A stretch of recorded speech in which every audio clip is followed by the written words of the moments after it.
Mimi naliwahi kuona mama anayepiga deki kanisani. Sasa yule mama nikaa namhurumia, anapiga deki kanisa kubwa. Nikaamua mimi nije kupiga deki. Sasa kila nikija ameshaamka amepiga. Siku nyingine kaamua kulala kanisani. Nikaamka usiku kama saa 9 nikaanza kupiga deki. Nikapiga mimi deki kila sehemu. Piga deki, nikaondoka.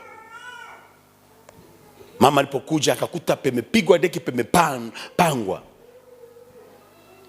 Tena Jumapili nyingine nikawahi, nikalala, nikafagia, nikapiga deki. Mama akaanza kulia, nalia. Akasimama akasema, asa nini? Sasa kuna mtu anaiba muujiza wangu. Anaibaje muujiza we mama? Mimi nakuona umechoka hivyo. Mimi nimeamua nikusaidie. Akasema, hii kupiga deki ndio imenipa afya, ndio imenipa maisha marefu, na Mungu aliniambia nitakubariki kama unatumika kwa kitu chochote kanisani. Akasema, hii kuimba sijui, kuhubiri sijui, ninachoweza ni deki. Sijui kama mwae kujifunza, kuna watu Mungu amefanya nao agano, hata ingetokea nini haumwachi Yesu. Yaani katika maisha ya kiroho kuna kitu kinaitwa agano Mungu anafanya na mtu.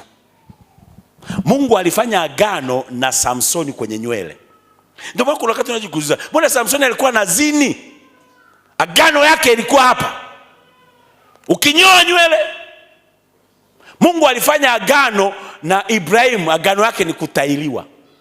Kuna mtu Mungu amefanya naye agano, kiwango utaendelea kuimba ndivyo utakubariki. Aidha kwenye kwaya kuna maneno au kuna shida, wewe imba. Wewe fanyaje? Usiache.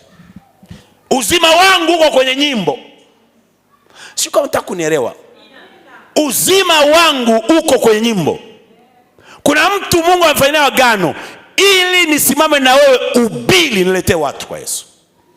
Wengine utoaji tu. Usiache kutumika kwenye nyumba ya mchungaji. Ndio agano lako. Yaani Mungu kasimama na wewe wapi? Hapo.